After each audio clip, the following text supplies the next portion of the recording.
Hi there ladies and gentlemen, welcome back to the DutchRC channel for part 3 in my Anakin Skywalker project build series. This is what I kinda left you with in the last video, a frame and 4 motors. The ESCs are already mounted as well at the bottom of the arms. And as you can see, it is a bit of a mess at this moment. Yeah, cables all over the place. Now in this video we will actually be solving that mess. We will be installing this. This is a HUBOSD. What? Yeah, it is a PDB, a power distribution board with an integrated OSD, an on-screen display that will show you some basic information about the state of your quadcopter. Now this is a Realacc HUBOSD ECO. They are also sold as Matek HUBOSDs. Same thing, just a different label, completely the same board. So if you have a Realacc HUBOSD or a Matek HUBOSD, this video might help you out, because we'll have a very close look at this board, what it does, what it doesn't do, how to install it, and how to, well, I won't show you how to configure it, but I'll point you in the right direction. So yeah, if you want to know how to do basic setup on this board and on the OSD, this video will help you out. So, a PDB, what is it? And a OSD, what is it? Yeah, well actually let's get the quadcopter in view again first, and then I'll show you what a PDB does, in case you don't know. If you are familiar with quadcopters and how to build them, you will know, other people might not, so I'll explain it anyway for those people. Alright, the bottom of our quadcopter again. Now, a quadcopter will obviously have 4 speed controllers, or ESCs. If you are building a octacopter, it'll have 8. If you are building a hexacopter, it'll have 6. Anyway, a certain number of ESCs which are connected to their motors. Now, you'll have a lipo that you want to use to power your craft. How to connect that lipo to those ESCs, right? You could bungee up a wire harness to connect all these red and black wires to a lead, and connect your lipo to that, and then you will have all your ESCs powered. Is a bit messy, quite a lot of work. That's where a PDB, a power distribution board, comes in. And this board in my quadcopter will go in over here in the middle of the frame, and then you solder a connector for your lipo to that. So at the rear over here you have 2 pads, plus and minus, or plus and ground, that you will solder this lead onto. And actually let me go ahead and do that right now, so you will know what that looks like. Hartstikke. Our power distribution board has a power lead with an XT60 connector. Now, this power distribution board can now be powered. However, your ESCs are still not powered. What's up with that? Yeah, at the perimeter of the board, oh actually let me zoom in a little. At the perimeter of our board you have a few more tabs. Over here, over here, over here, over here, over here, over here, and over there as well. Ground plus, ground plus, ground plus, and ground plus. So those are the connectors where you will solder on the ground and plus of all your ESCs. Yeah, this board is specifically meant for a quadcopter. Obviously you could solder up 2 wires to each if you want to build an octocopter. Do make sure that you won't exceed the maximum amperage of the board, 30 amp per port. Well, if that checks out, you could use this board for an octocopter. And yeah, I have already pre-soldered or pre-tinned all these ports. They don't come pre-tinned. Yeah, that's convenient, of course. At this moment I won't be installing the PDB yet, because I first want to tell you what all the other ports on this board are for. See, the secondary purpose of this board is to function as a BEC, a battery eliminator circuit. And with that you are provided with 5 volts out and 12 volts out. Maybe you want to power some LEDs. You definitely want to power your flight controller, of course, and your camera maybe, and a video transmitter. So that's where the BEC comes in. It'll provide you with 12 and 5 volts. Now over here you see a 12 volt out, plus and ground. Maybe that's a convenient spot for a video transmitter, because it's at the rear of the board. And on the left over here we have a 5 volt out, plus and ground. So that might be useful to connect it up to your flight controller if you want to power your flight controller that way. I won't be, I'll get to that later. And over here you have a second 5 volt out and a 12 volt out, and grounds, of course. There are a few more tabs, we'll get to that later as well. Now if I move the board around, at the front we have 2 smaller outputs that are directly connected to your flight LiPo. So they get 4S or 3S, whatever kind of LiPo you're using. And I will use these tabs to power my flight controller. Most flight controllers have a VCC or VBET in that can handle, well, most boards these days can handle up to 6S. So I will connect these 2 tabs in the center at the front of the board directly to that port on my flight controller. That way my flight controller has insight in the voltage. It knows what the current voltage of my LiPo is. That way you can set maybe an alarm or display it. Anyway, I want to have that information available for my flight controller. If I would not want that information, I could use this 5 volt out and directly connect it to the 5 volt rail on my flight controller. In my next video, which will be about a flight controller, I will actually show you how to connect a 5 volt input to a flight controller and how to connect this direct VCC to your flight controller. So at this point you don't really need to know that. I'll have that second video out in the coming days. Okay, now the third purpose of this board is the OSD, the on-screen display. You might be able to imagine that if you're doing FPV, it's handy to see your amp draw and your flight time and what your LiPo status is like, how many volts it holds. And this board overlays that information into your FPV feed. Quite basic information.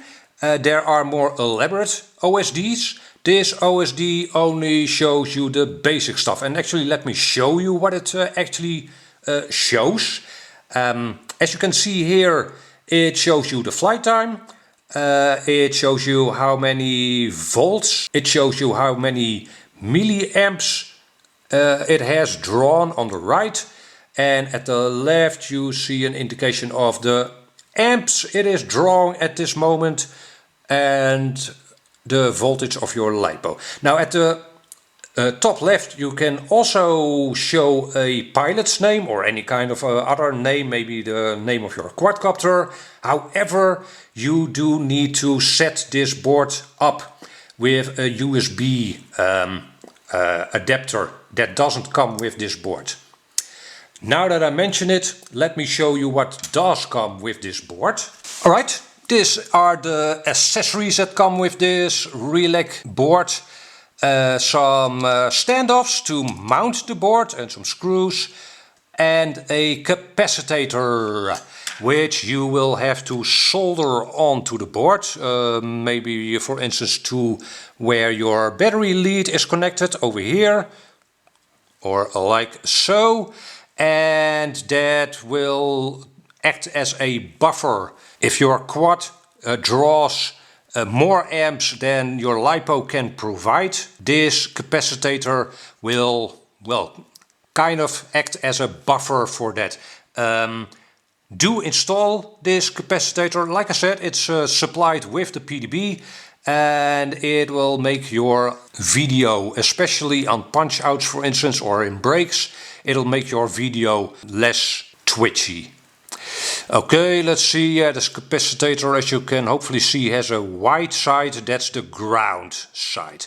So it'll go on like so. Or again, like so. Yeah, I will probably, by the way, secure it down with some hot glue. Otherwise it might come off in a crash. The last piece of info I want to give you is how to connect up your camera and your video transmitter. You might be able to imagine that if you want to use the OSD portion of this board, you can't hook your camera up straight to your video transmitter. The video signal will have to pass through this board so that the board can integrate its information into your video lead. So at the front over here you will see that I have pre-tinned 5 connectors over here. I hope that's visible. The 12-volt out, which I will use to power both my camera and the video transmitter. A ground for the camera in, so your video in, a ground for your video transmitter, and video out. So this will be the connector for your video in of your video transmitter. Now, why have I not used this ground and this ground? Well, the manual says it is preferred to use these 2 grounds for your video signal. So yeah, I will try that at least. If that doesn't work out, I might try these grounds, but I'm pretty sure it'll have mostly the same effect. So obviously, yes, I could use this 12-volt out at the back of the PDB, but this one is more convenient in my case. Alright, and the last connector I want to tell you about is this, the RX, TX and a ground. That's actually for a programmer port, TTL USB adapter. I don't have that adapter, but you can use those adapters to set, for instance, your pilot's name in the OSD info, or upgrade the firmware of this board. I'll have a link to both the manual of this board, by the way, and some info on these TTL USB programmers in the description of this video for you, if you want more information on that. Okay, what I'll do next is I'll actually install the PDB into my frame and show you what that looks like. Our PDB has found its place in my quadcopter's frame, but we still have the same mess, actually more of a mess than what we started out with. So yeah, the next thing would be to solder all these black and red wires from the ESCs onto these pads over here and over here. and to the front. So that'll be my next job. I'll go and do that offline. I'll try and make it as clean as possible. And one thing I should mention, this would actually be a very good time to check all your connections with a multimeter. I hope you do have a multimeter. If not, and you are building quadcopters like this, it is a very good investment to get yourself a multimeter. So you can check if all the grounds are connected to each other and all the pluses are connected to each other, and you have no shortage, short outs. So if you try to connect a plus to a ground with your multimeter, it will show that there is no current flowing between those two pads. So that's, I've actually already done that. So yeah, again, very good to do that at this point. I'll also do that after I have soldered up all these ESCs to the PDB. But yeah, again, I'll go and solder up these wires. I'll shorten some of them as well. And yeah, I'll be back in a minute. Here we go. Hard cheeky day. So, what do you say? This looks a lot better, I think. Much cleaner. I've shortened up the front wires. The back ESCs were just long enough. So that looks very nice, or a lot better than it looked at the start. Now, one thing I should mention, if you use this cap that is supplied with the PDB, and you should, you will find that if you check for shortage, for bad connections, shortages, is that the right word? Whatever. If you do, you will find that your multimeter will tell you that there is a wrong connection. And what is that? You might be surprised by that. No, that is just the capacitator filling up. Your multimeter will reconsider in a few seconds. If all is good, if your multimeter does not, you have a wrong connection and you should check things again. And yeah, obviously I hope you get things right the first time. I have by now checked everything about 4 or 5 times. So yeah, everything looks good. Now, one thing I should mention is that if you use these middle tabs at the front to power your flight controller, which I will, check, double check and triple check if you got the plus and ground the right way around. Otherwise your board will be gone in 60 microseconds. And yeah, that's a bit of a shame for a nice flight controller, of course. Okay, yeah, at this moment, as you can see, my quadcopter isn't ready yet. There's no FPV equipment attached to it yet. That will come up in a future video. So at this moment I can't show you what the on-screen display shows in my case. Maybe at the time you're watching this video I have finished the quadcopter. In that case I will have an annotation link up here somewhere, and I'll also add it into the video description so you can have a look what the actual OSD information looks like, what it shows you in flight and after flight. Now the very last thing we should of course check if this board powers up. So let's connect a lipo, and you might hear a slight poof. That's not something blowing up or something, that's just the capacitor filling up at a high rate.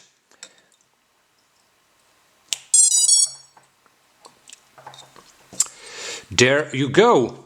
I'll zoom into the PDB. Okay, success. We have 3 LEDs at the front over here. One indicates that the 5 volt BEC is online. The second one indicates that the 12 volt BEC is online. And the third one is that the PDB and the OSD are live. So, success! Very, very nice. Yeah, obviously I'm happy with that. Okay, well that's it for this video. In the next video I'll be installing my flight controller. However, if you are left with questions or suggestions about this video here, please let me know in the comment section below. I'll be happy to answer your questions. And yeah, that's it for this video. Hope you got something out of it and hope to see you back in another video. Bye bye.